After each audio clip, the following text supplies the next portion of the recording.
रातारात भयो एमाले र काङ्ग्रेसको सहमति।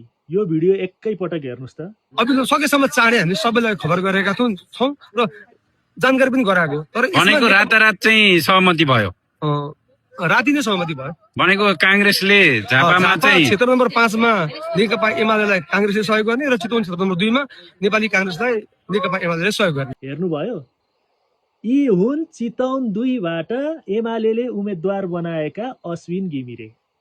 उनको आफ्नै बोली तपाईले यहाँ सुन्न सक्नुहुन्छ। चितवन 2 मा एमालेले प्रत्यक्षतर्फ काङ्ग्रेसलाई सहयोग गर्ने र झापा 5 मा एमालेलाई काङ्ग्रेसले सहयोग गर्ने। यानि कि चितवन 2 मा एमालेले काङ्ग्रेसकी मीना खरेललाई भोट हाल्ने र झापा 5 मा काङ्ग्रेसले एमालेका केपी शर्मा ओलीलाई भोट हाल्ने भनेर रातारात सहमति भएछ। गठबन्धन नै भनौँ यसलाई।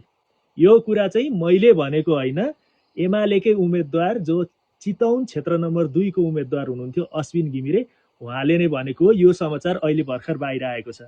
मतदान हुनभन्दा अगाडि चाहिँ यो कुरा थाहा थिएन, तर मतदान भइसके पछाडि चाहिँ यो कुरा आएको छ।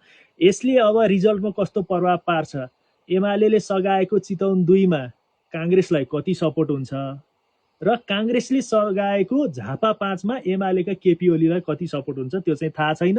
अब केही बेर पछाडि मतगणना भइहाल्छ। मतगणना भएपछि रिजल्ट अनुसार थाहा भइहाल्छ। तर यो सहमति चाहिँ एकाएक रातारात भएछ। हिजोसम्म थाहा नभएको कुरा हिजो रातिबाट आज बिहानसम्म यी कुराहरू चाहिँ जो सर्कलमा हुनुहुन्थ्यो उहाँहरूसम्म गइसकेछ र एमालेले चाहिँ चितवन 2 मा काङ्ग्रेसलाई सपोर्ट गर्ने र काङ्ग्रेसकी प्रत्यक्षतर्फकी उम्मेदवार जो चितवन क्षेत्र नम्बर 2 को उम्मेदवार हुनुहुन्थ्यो उहाँलाई जिताउने र झापामा चाहिँ केपी शर्मा ओलीलाई काङ्ग्रेसले सघाउने झापा 5 मा भनेर सहमति भएको रहेछ।